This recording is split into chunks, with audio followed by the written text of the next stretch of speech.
అందరికీ నమస్కారం అండి. నా పేరు కృష్ణదీప్తి. నా ఛానల్కి అందరికీ స్వాగతం. ఈరోజు నేను చదవబోయే నవల నానీవే నేనై 5వ భాగం.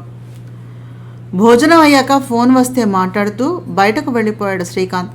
రత్నమ్మను చిన్నమ్మ గారికి బెడ్రూమ్ చూపించు అని చెప్తూ. అలాగే చెప్పి రత్నమ్మ బెడ్రూమ్ చూపించి మోహన లోపలికి వెళ్ళాక తలుపు వేసుకుని వెళ్ళిపోయింది.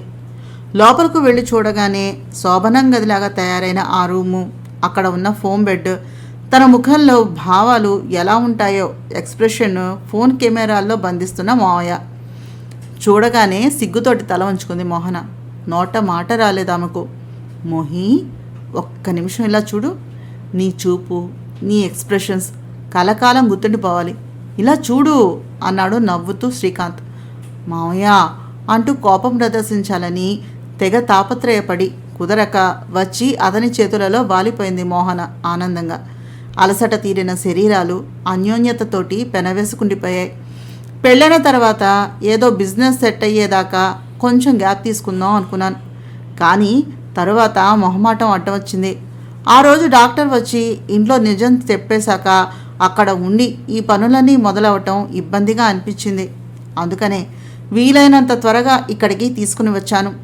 స్వీటీ ఎందుకు వచ్చిందో తెలియదు కానీ నా జీవితంలో మాత్రం స్వీటును తీసుకుని వచ్చింది అన్నాడు శ్రీకాంత్ భార్యను గుండెలపైన ఆనించుకుని.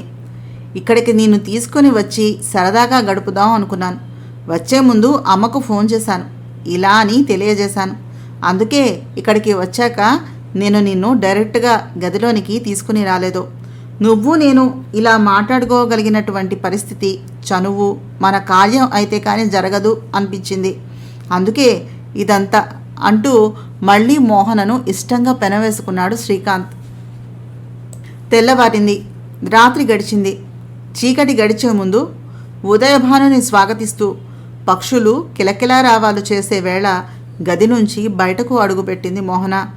ఇంకా రత్నమ్మ నిద్ర లేవలేదేమో అనుకుని అమ్మయ్య అనుకుంటూ ఫ్రిడ్జ్లో పాల కోసమని వెతుకుతున్న మోహనను వెనక నుంచి కౌగిలించుకున్నాడు శ్రీకాంత్. బెదిరిపోయి చేతితో ఒక్క కిక్ చక్కగా ఇచ్చింది మోహన. ముక్కుపై బాగా దెబ్బ తగిలేసరికి అమ్మా అంటూ అరిచాడు. అయ్యో మావయ్య, నువ్వా? ఆ వచ్చేదేదో పిలుస్తూ రావచ్చు కదా, చూడు ఎలా తగిలిందో అంది దగ్గరకు వచ్చి ముక్కుకు మసాజ్ చేస్తూ. వంటింట్లో ఉండి పనిచేస్తున్న పెళ్ళాన్ని వాటేసుకుని కబుర్లు చెప్పుకోనివాడు వాజమ్మ తెలుసా? నా పెళ్ళాన్ని నేను అనుమతి అడిగి వాటేసుకుంటానా ఏమిటి అన్నాడు శ్రీకాంత్ తన ముక్కును మరొక్కసారి చేతితో రాసుకుని దగ్గరగా ఉన్న మోహన చేతిని ముద్దాడుతూ. మావయ్య, నువ్వు ఏమీ అనుకోకపోతే చిన్న మాట చెప్పనా అడిగింది మోహన. ఏమిటి అన్నట్టుగా చూశాడు శ్రీకాంత్. స్వీటీ మన ఇంట్లో ఉండటం నాకు ఇష్టం లేదు. నీ చుట్టుపక్కల ఎక్కడా ఉండటం నాకు ఇష్టం లేదు. నువ్వేమీ అనుకోవద్దు. నువ్వు నాకు మాత్రమే. అది గట్టిగా శ్రీకాంత్ని కౌగులించుకుని అంది మోహన. మోహి, తనపై నాకు ఇప్పుడు ఎటువంటి అభిమానము లేదు. మొన్ననేగా వచ్చింది. అప్పుడే ఇంకో ప్లేస్ చూపిస్తే బాగుండదు. పైగా తనంతట తను నా దగ్గరకు వచ్చి హెల్ప్ అడిగింది. కాదనలేకపోయాను. ఇక నీ భర్త జోలికి వస్తే రాకుండా నువ్వు చూసుకోవాలమ్మాయి. నాకు స్వీటీ ఒకటేనా? ఎంతమందో నీకు తెలియదా? నాలాంటి మొగుడు వస్తే నీలాంటి పెళ్ళాలు చాలా జాగ్రత్తగా ఉండాలి తెలుసా? మొగుడిని ఇలా చీరలో బంధించేసుకోవాలి అంటూ మోహన చీరను లాగి తనను మోహనను కలిపి చుట్టేశాడు శ్రీకాంత్. పాలు పొంగిపోతున్నాయి మోయ, లే అంటూ తిరిగి నవ్వుతూ కాఫీ కలిపి అందించింది మోహన. ఒకసారి గొంతు సవరించుకుని ఆ గదిలోకి వచ్చింది రత్నమ్మ మెల్లగా. రత్నమ్మను చూసి సర్దుకొని నిల్చున్నారు మోహన శ్రీకాంత్. మీరు వెళ్ళండి అమ్మా, నేను టిఫిన్ చేసి తీసుకుని వస్తాను అంది తలెత్తకుండానే రత్నమ్మ. ఆ రోజు సాయంత్రం దాకా అక్కడే ఉండి రాత్రికి ఇంటికి చేరుకున్నారు మోహన శ్రీకాంత్. వారు ఇంటికి వెళ్ళేసరికి హాల్లో సోఫాలో ముడుచుకుని ఉన్న స్వీటీ కనిపించింది. వీళ్లను చూడగానే మూతి తిప్పుకుని కోపాన్ని ప్రదర్శించింది. మళ్ళీ తానే అలా లాభం ఉండదు అనుకుని, ఏంటి శ్రీ, నన్ను మీ ఇంటికి తీసుకుని వచ్చి నువ్వు పత్తా లేకుండా పోయావు? ఇంట్లో ఒక్కదానే ఉంటానని తెలిస్తే మా ఇంట్లోనే ఉండేదాన్ని కదా అంది గారంగా శ్రీకాంత్ దగ్గరకు వచ్చి నిల్చుని.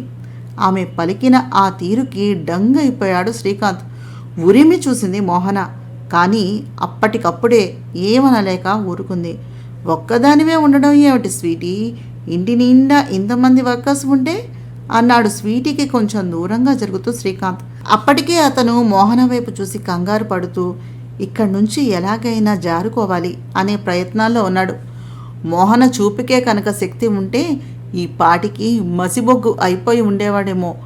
అయినా మీ అపార్ట్మెంట్ వచ్చినట్లయితే మీరే వండుకోవాలి, పైగా వర్కర్స్ కూడా లేరు కరోనా వల్ల.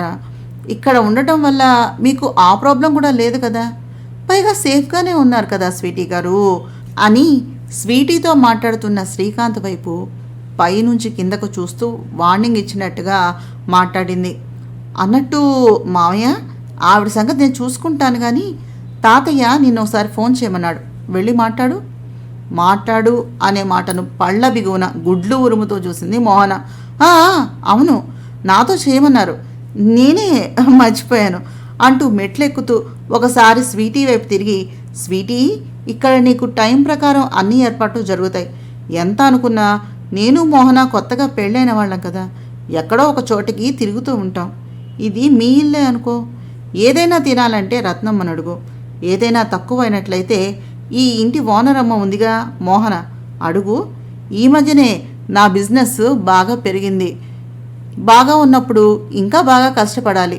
నా బిజినెస్సే కాక మా నాన్నగారు చేసేటటువంటి బిజినెస్లు కూడా ఇక మీదట నేనే చూసుకోవాలి. సో నాకు ఖాళీ ఉండదు. ఒకవేళ ప్రాబ్లం మరీ పెద్దది అయితే మాత్రం నన్ను కలువు అంటూ పైకి వెళ్ళిపోయాడు శ్రీకాంత్. పర్లేదు అనుకుని స్వీటీ వైపు చూసి నవ్వి శ్రీకాంత్తో కూడా తమ గదిలోకి వెళ్ళిపోయింది మోహన. అది చూసి, శ్రీ, నువ్వేమైనా చెయ్యి, నిన్ను వదిలి వెళ్ళేది మాత్రం లేదు అనుకుంది కోపంగా స్వీటీ. బెడ్రూమ్లోకి వెళ్ళగానే, గుడ్ బాయ్ మా మంచి మావయ్య అంటూ శ్రీకాంత్ను వెనక నుంచి కౌగలించుకుంది మోహన. నువ్వు మాత్రం మహా బ్యాడ్ గర్ల్, ఆ చూపులేంటే అంటూ మోహనను వెనుక చేయి పట్టి ముందుకు లాక్కున్నాడు. అతని కళ్ళల్లో ఉన్నటువంటి భావానికి సిగ్గనిపించింది మోహనకు. ఆ సిగ్గును కళ్ళతోటి అభినయించకుండా కళ్ళు వంచుకుని పెదవులను మునిపంట నొక్కి నవ్వేసింది మోహన. ఏం సిగ్గుపడుతున్నావే అంటూ మోహనను కౌగిలించుకుని బుగ్గ మీద ముద్దు పెట్టి, నిజంగా నాన్నతో మాట్లాడాలి, కాసేపు నిశ్శబ్దంగా కూర్చో అంటూ ఫోన్ అందుకుని కాల్ చేశాడు శ్రీకాంత్. వెంటనే భాస్కర్ గారికి ఫోన్ చేశాడు శ్రీకాంత్. డైల్ అవ్వగానే ఆయన కూడా ఎత్తారు. నాన్నా, ఏంటి ఫోన్ చేశారు అడిగాడు శ్రీకాంత్. అదేం లేదురా, ఏవో కొత్త విషయాలు వింటున్నాను. మనవరాలు నువ్వు కలిసి రాత్రి టూలు, జూయట్లు, వంటగదిలో రొమాన్స్లు, ఇంకా ఏవేవో అంటూ అడిగారు ఆయన నవ్వుతూ. శ్రీకాంత్ మొహం సిగ్గుతో కందిపోయింది. మోహన ఈ మాట వినాలి, ఎంత సిగ్గుపడుతుందో అనుకున్నాడు శ్రీకాంత్. నాన్నా, ఈ వయసులో అమ్మను తీసుకుని మీరు తోటకు వెళితే లేదు కానీ నేను నా పెళ్ళాన్ని తీసుకుని బయటకు వెళ్తే వచ్చిందా? అయినా ఈ వయసులో మీరు ఇలాంటివి మాట్లాడితే ఏమీ బాగుండదు అన్నాడు శ్రీకాంత్. జూయట్లు పాడటంతో ఆగిపోతే బాగుంటుందబ్బాయ్, అప్పుడే పిల్లల జోలికి వెళ్ళొద్దు. మనవరాలి చదువు అయిపోని ఆ తర్వాత మిగిలిన విషయాల గురించి ఆలోచించుకోవచ్చు. అదే చేద్దామని ఫోన్ చేశాను అన్నాడు ఆయన శ్రీకాంత్ని టీజ్ చేస్తూ.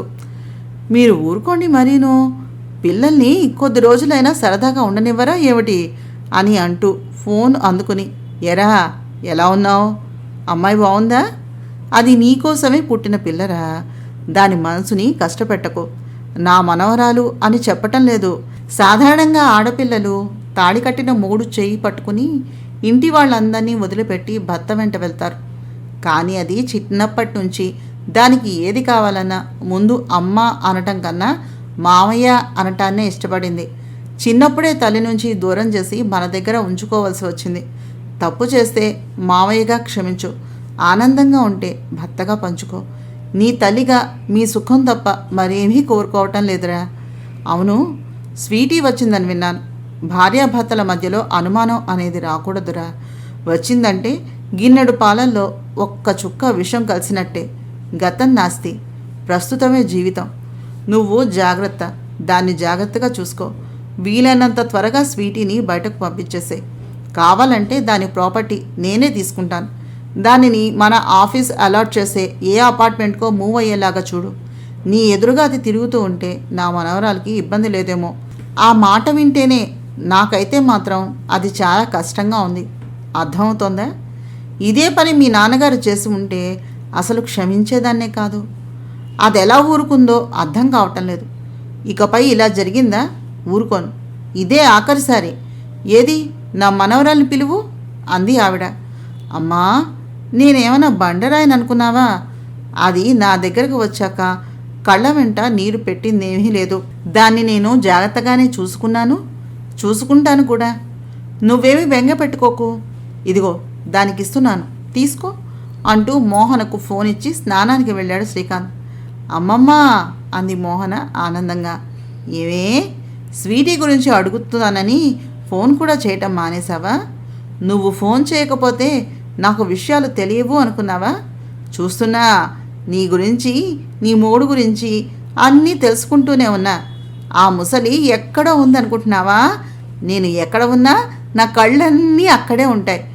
ఆ స్వీటీ సంగతి ఏమిటో చూడు. వీలైనంత త్వరగా తనని మన ఇంటి నుంచి పంపించేసేయ్ అందావిడ. అలాగే అమ్మమ్మ, మావయ్య ఆలోచిస్తున్నాడుగా, నువ్వేమీ బెంగ పెట్టుకోకు, నేను చూసుకుంటాను కదా అంది మోహన. ఏం చూస్తావో ఏం చేస్తావో ఏమో. సరే, మావయ్య నిన్ను బాగానే చూసుకుంటున్నాడా అడిగింది ఆవిడ. అమ్మమ్మ, ఇది టూ మచ్. అవన్నీ వదిలేసి నువ్వు తాతయ్య సంగతిని చూసుకోపో అంటూ ఫోన్ పెట్టేసింది మోహన.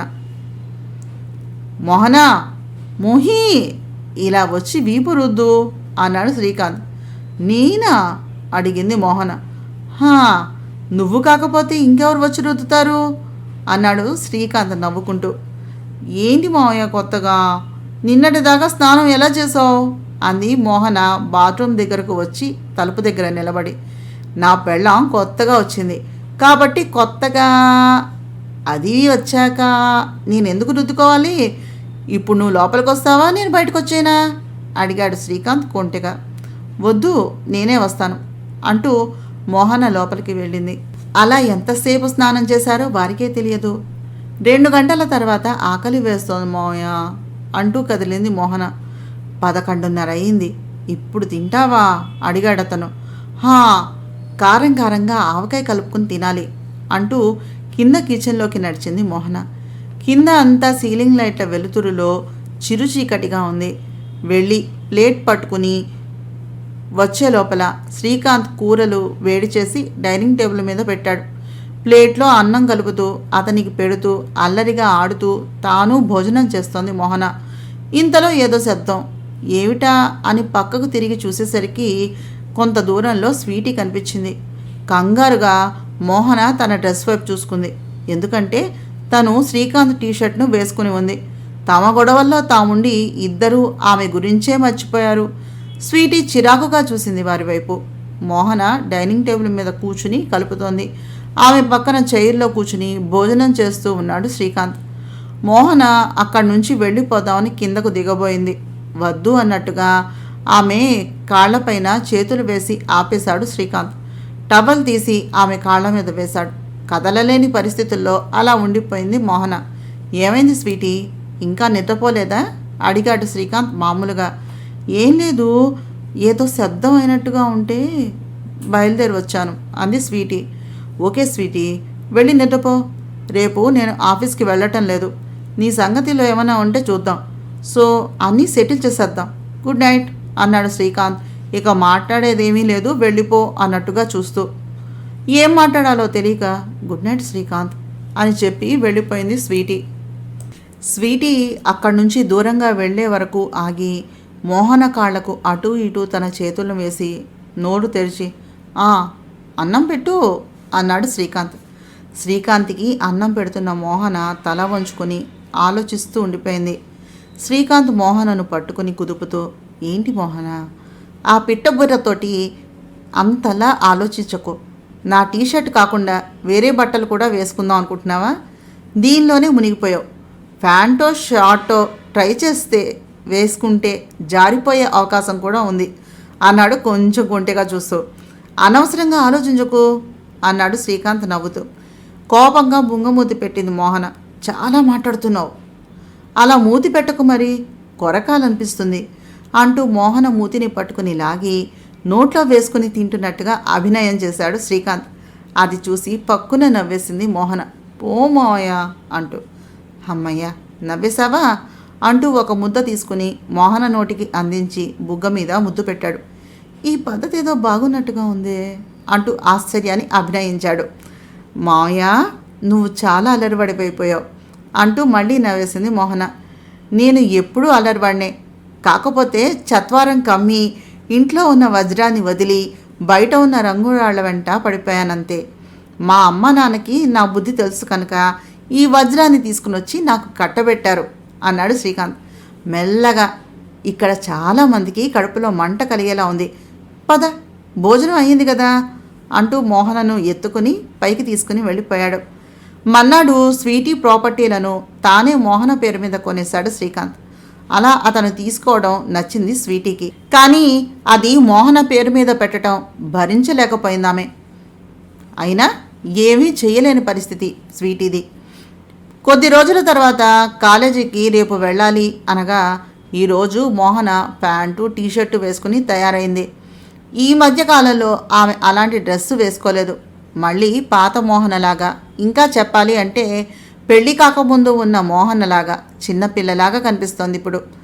ఆఫీస్కి వెళ్ళటం కోసం తయారయ్యి కిందకు వచ్చిన శ్రీకాంత్ మోహనను చూసి, మోహి ఏంటి ఇది అన్నాడు ఆశ్చర్యంగా. రేపటి నుంచి కాలేజీకి వెళ్తున్నాను మావయ్య, కొంచెం లావయ్యానేమో అనిపించింది నాకు. డ్రెస్సులు వేసుకుని చూసుకుంటున్నాను. సరిపోయాయి అనుకో అంది ఏదో చెప్దాము అని. రేపటి నుంచి ఇలాంటి డ్రెస్సులోనే వెళ్తావా అడిగాడు భయంగా గాబరాగా చూస్తూ. అవును, నిన్నటిదాకా అవే కట్టుకున్నాగా, పైగా ఈ డ్రెస్సు నువ్వు కొని ఇచ్చినదే కదా అంది మోహన. అప్పుడు ఏదో తెలియక బుద్ధి లేక కొన్నానులే, ఇంట్లో ఉండక కట్టుకో, కాలేజీకి వద్దు అన్నాడు శ్రీకాంత్ ఆశ్చర్యంగా చూస్తూ. అదేంటి మావయ్య ఇప్పుడు ఏమైంది కొత్తగా అడిగింది అసహనంగా. ఇంకా ఏమైంది అని అడుగుతావా? అలా అంత టైట్ టీషర్టు ఆ డ్రెస్సులో ఎవరైనా చూస్తే ఇంకేమైనా ఉందా అడిగాడు శ్రీకాంత్. పైన స్కార్ఫ్ వేసుకుంటాను మావయ్య అంది మామూలుగా. అలా ఏమీ వద్దు, నువ్వు నువ్వు అన్నాడు శ్రీకాంత్ నాంచేస్తూ. దెబ్బకి కోపం వచ్చేసింది మోహన్కి. నీ ఆఫీసులో ఉన్నవాళ్ళు, మన ఇంట్లోకి కొత్తగా వచ్చిన అమ్మాయిలు, మేము ఆడవాళ్ళం, కావాలంటే ఇదిగో రుజువు అన్నట్టు డ్రెస్సు వేసుకుని ఉంటే నీకు ఏ ఇబ్బంది లేదు. నేను జీన్సు టీషర్టు వేసుకుని ఉంటే మాత్రం నీకు కష్టం వచ్చేసింది, అంతేనా అంది మోహన కోపంగా. అంటే అది అది కాదు మోహన, మరి మరి అంటూ ఏదో అనబోయాడు శ్రీకాంత్. ఇంతలో గుడ్ మార్నింగ్ శ్రీకాంత్ అంటూ అక్కడికి వచ్చింది స్వీటీ. అప్పుడు గమనించాడు శ్రీకాంత్ ఇప్పటిదాకా మోహన మాట్లాడింది ఎవరి గురించి అనే విషయం. నవ్వుతూ మోహన వైపు చూశాడు శ్రీకాంత్. కోపంతో అక్కడి నుంచి చేతిలో ఉన్న వస్తువులు కింద భళ్ళుమని శబ్దం అయ్యేలాగా విసిరి తమ గదిలోకి వెళ్ళిపోయింది మోహన. మోహనను అనుసరించి మోహనతో పాటు శ్రీకాంత్ కూడా పరిగెత్తుకుంటూ పైకి వెళ్ళిపోయాడు. గదిలోకి వచ్చి మోహన చెయ్యి పట్టుకుని, సారీ రబ్బుజీ, తప్పైపోయింది. ఏదో కొత్తగా పెళ్ళైన వాడిని నా పెళ్ళాం వెనుక ఎవరు పెడతారో అనుకుంటూ భయం అనిపించింది, అందుకని అలాగా అంటూ ఆగిపోయాడు శ్రీకాంత్. పక్కపక్క నవ్వేసింది మోహన. అయ్యో బంగారం అంటూ శ్రీకాంత్ దగ్గరకు వచ్చి గట్టిగా ఘాటుగా ఒక ముద్దు పెట్టి, దీనిని పర్సనల్నెస్ అంటారు అంటూ శ్రీకాంత్ మెడ చుట్టూ చేతులు వేసి, మరి స్వీటీని తెచ్చి నా నెత్తి మీద ఎలా పెట్టావు? ఆ అమ్మాయి తన చూపులతోటి నేను మింగేసేలా చూస్తూ ఉంటే నాకెంత బాధగా ఉంటుందో మీకు తెలుసా? నీకు పెళ్ళి జరిగిన రోజే నాకు పెళ్ళి జరిగింది, పైగా నీకన్నా వయసులో చాలా చిన్నదాన్ని కూడా కదా, మరెందుకు చేసావు? ఆడదాన్ని అనా, చిన్నదాన్ని అనా, మేనకోడల్ని అనా, నేనంటే నీకు అంత అలుసా అడిగింది మోహన. సారీ మేడం అన్నాడు శ్రీకాంత్ క్షమించమన్నట్టుగా చూస్తూ. నాకు నీ బాడీ సారీ ఏమీ వద్దు, అర్జెంటుగా స్వీటీని పంపించేసేయ్ అంది మోహన. సరే అంటూ కదిలాడు కిందకు శ్రీకాంత్. స్వీటీ దగ్గరకు వెళ్ళి, స్వీటీ నీ లగేజ్ని సర్దుకో, నిన్ను ఒక చోటికి తీసుకుని వెళ్తాను అన్నాడు శ్రీకాంత్ సీరియస్గా చూస్తూ. ఎక్కడికి శ్రీకాంత్ అడిగింది స్వీటీ. చెప్తా కదా, నువ్వు ఇలాగే రా, నీ లగేజ్ నేను తర్వాత పంపిస్తా అంటూ శ్రీకాంత్ స్వీటీ అపార్ట్మెంట్ వైపు డ్రైవ్ చేయడం మొదలుపెట్టాడు. అపార్ట్మెంట్ ముందుకు వచ్చేసరికి ఇక్కడికి ఎందుకు శ్రీకాంత్ అడిగింది స్వీటీ. చెప్తాను పదా అంటూ స్వీటీ అపార్ట్మెంట్ వైపు దారి తీశాడు శ్రీకాంత్. డోర్ తెరిచి చూసేసరికి అపార్ట్మెంట్లో 2 అమ్మాయిలు కనిపించారు. స్వీటీ, వీళ్ళు నా ఆఫీస్లో వర్క్ చేస్తూ ఉన్న ఎంప్లాయీస్. నీకు తోడుగా ఉంటారు. ఎలాగో ఇది మీ పాత అపార్ట్మెంట్ కాబట్టి నీకు భయంగా కూడా ఉండదు, వీలుగా ఉంటుంది. నేను మోహన కొద్ది రోజులు మా ఇంటికి వెళ్ళి వద్దాం అనుకుంటున్నాం. నువ్వు ఒక్కదానివే ఉండి ఇబ్బంది పడతావు. అందుకని నేను నిన్ను ఇక్కడికి తీసుకుని వచ్చాను. ఇంకో గంటలో నీ లగేజ్ కార్ డ్రైవర్ తీసుకొచ్చి అందిస్తాడు. మరి ఉంటాను అంటూ బయటకు నడిచి ఏదైనా అవసరం ఉంటే మోహనకు ఫోన్ చేయి, తప్పకుండా సహాయం అందుతుంది అని చెప్పి లిఫ్ట్ బటన్ ప్రెస్ చేశాడు శ్రీకాంత్. ఏమీ మాట్లాడలేక అలాగే అక్కడే నిలబడిపోయింది. సమస్య ఉన్నప్పుడు ఎదుటివారిని దెప్పటం, సాధించడం అనవసరం. మనకేం కావాలో అడిగి తీసుకోవటం మంచిది. అక్కర్లేని వితండవాదం, ఎక్కువగా వాగడం శుద్ధ దండగా. ఒకటే మాట, ఒకటే బాణం. గురి చూసి వదిలింది మోహన. శ్రీకాంత్ సాయంత్రం గదిలోకి వచ్చేసరికి మోహన కనిపించలేదు. బెడ్ మీద రెడీ అయ్యి డైనింగ్ టేబుల్ దగ్గర వచ్చాయి అని చిన్న స్లిప్ అందంగా ఉంది. త్వరగా స్నానం చేసి రెడీ అయ్యి డైనింగ్ టేబుల్ని చేరుకున్నాడు. భోజనం వడ్డించిన ప్లేటు, దాని పక్కన మరో స్లిప్పు కనిపించింది. సరే అని త్వరగా భోజనం చేసేసరికి పక్కన ప్లేట్ మీద మరో నోట్ కనిపించింది. పైకి బెడ్రూమ్లోకి వచ్చేసేయ్ అని మారు మాట్లాడకుండా పైకి వెళ్ళిపోయాడు. అక్కడ మోహన మంచం మీద స్టైల్గా కూర్చుని కనిపించింది.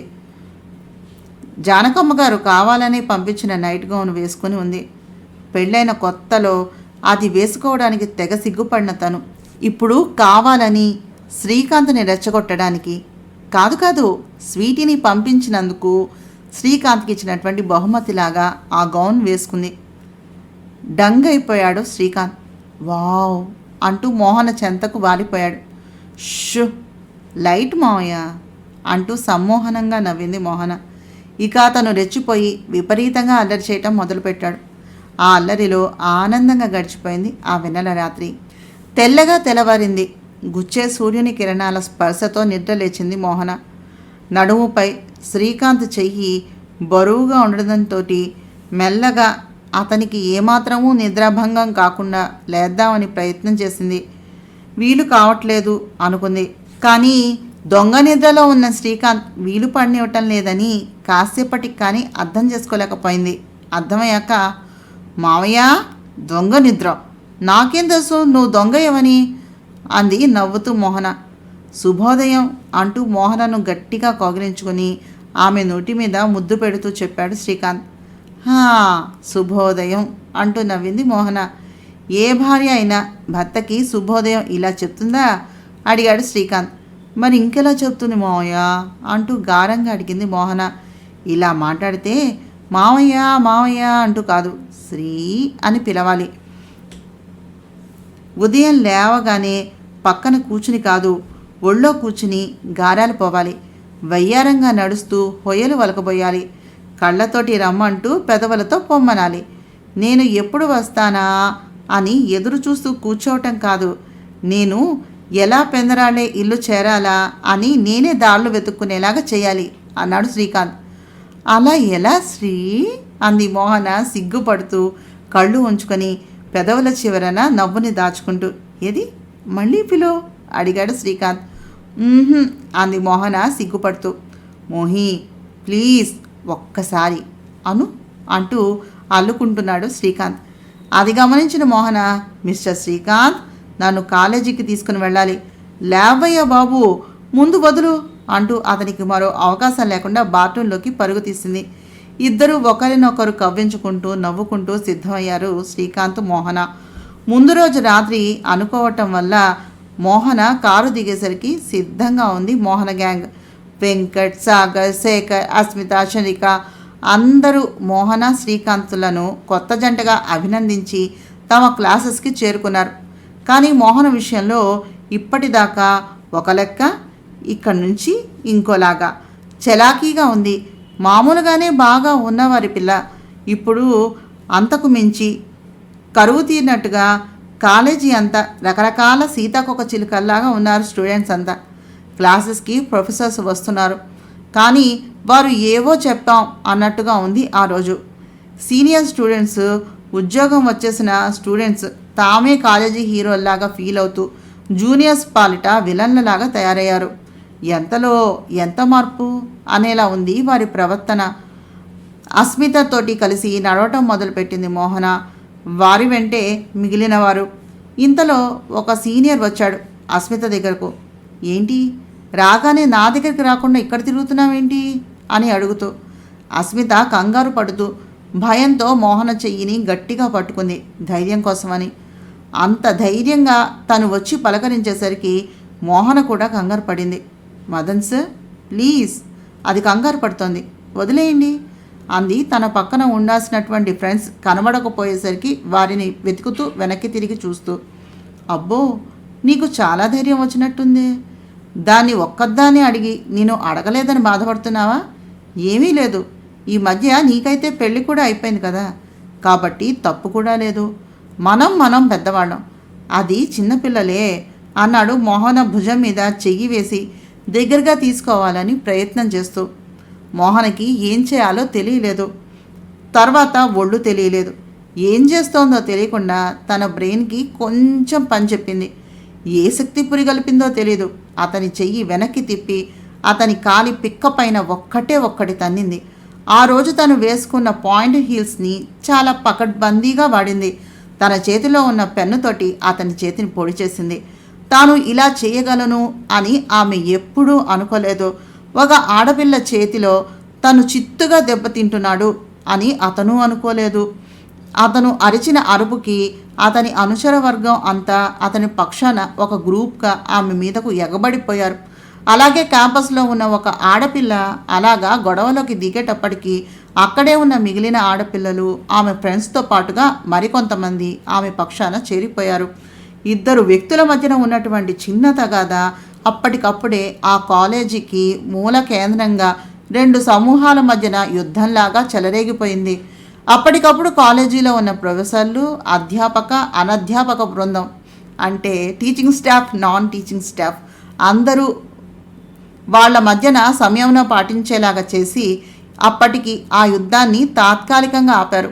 మరో అరగంట తర్వాత అక్కడ ఉన్నాడు శ్రీకాంత్. కానీ జరిగిన సీన్ అంతా మార్చి తప్పంతా మోహన్దే అన్నట్టుగా అప్పటికే కథనం తయారు చేయబడింది. అది విని చాలా కంగారుగా, కోపంతో మరింత ఆవేశంగా ఊగిపోయింది మోహన. ప్రపంచంలో నగ్న సత్యాలు అనేవి కొన్ని ఉంటాయి. వాటిల్లో ఒకటి, అన్నీ ఉన్న ఆకు అణిగిమణిగి ఉంటుంది, ఏమీ లేని ఆకు ఎగిరెగిరి పడుతుంది. అలాగే నువ్వు టాలెంటెడ్ అయితే నీ గురించి నువ్వు నోరు తెరిచి ఏమీ చెప్పనక్కర్లేదు. నీ ప్రవర్తన, నీ మాట తీరే పక్క వాళ్ళకి తెలియజెప్తుంది.